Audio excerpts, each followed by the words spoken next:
January 2019 Learning Nugget, Walled In, Tales of Three Man-Made Barriers, written and read by Alex Williamson. As many of you know, the U.S. government has hit a wall. However, for those of you not in the loop, we'll give you a little background. In late 2018, President Trump, a Republican, told the U.S. Congress he would not approve any spending bill unless it allocated over $5 billion to construct a barrier along the United States southern border with Mexico. Congressional Democrats said they wouldn't pass any bill that included such a wall. The deadline to pass the spending bill came and went, and on December 22, 2018, a partial government shutdown began. It's still ongoing, and many government employees are without work and/or pay, and many federal services, like staffing and maintenance of national parks, simply aren't available.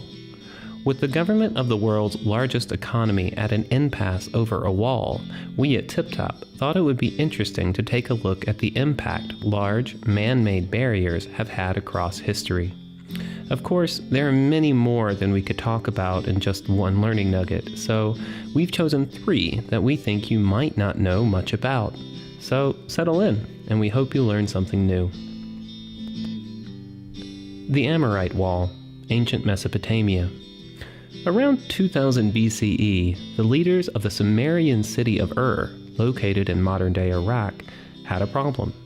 A nomadic tribe, the Amorites, were growing in power in their region and coming ever closer to their city. With few natural borders to keep the Amorites out, they decided to build one themselves. The result was what is known as the Amorite Wall today, a barrier over 250 kilometers in length that crossed the Tigris and Euphrates rivers. As impressive as it was, the wall did little to protect Ur's territory. The wall didn't connect to other barriers at its ends and could simply be walked around by invading forces. Also, the wall was so long that Ur couldn't keep enough troops along it to protect it at every point, making it vulnerable to being climbed over or torn down. In just a few years, the Amorites were in Ur's territory, over time weakening its power just as the city's leaders had feared. Around 250 years after the wall's construction, Ur fell to the forces of another civilization, the Elamites, an event historians say ended Sumerian civilization. The Long Walls, Athens. The U.S. isn't the first democratic society to think about walls. In the 400s BCE, Athens, often considered the birthplace of democracy, went through its own wall mania. After its city walls were destroyed by Persian forces in the Greco-Persian Wars, Athens began to rebuild them after combined Greek militaries had finally pushed the Persians back out. While doing this, Athens also began constructing a wall that stretched from the city to a seaport around 6 kilometers away. They eventually also constructed a second wall that stretched to a different seaport, making it impossible to access the city unless you were allowed through the wall or came by sea. Afterwards came a third wall that ran behind the first, creating an area where farming could safely take place even if the city came under siege. The Athenians' main rival for power in the ancient Greek world, the Spartans, were not pleased with these developments. They were not a democracy and also had a land-based combat force that couldn't hope to compete with the power of the Athenian navy. With the security of the walls, Athenian power and influence could grow with little fear of attack from outside forces, threatening Sparta's status in ancient Greece. It had to do with more than just walls, but Athens and Sparta eventually went to war with each other. In the wars that followed, the Peloponnesian Wars, the walls did their job and kept the land forces of Sparta out. It wasn't until Athens overstretched its naval forces and opened itself up to attack by sea that the city fell. And what was one of the first things the Spartan victors did? Tear down the walls, of course. The Dingo Fence, Australia. Imagine a fence going from the coast of Portugal to Moscow, Russia.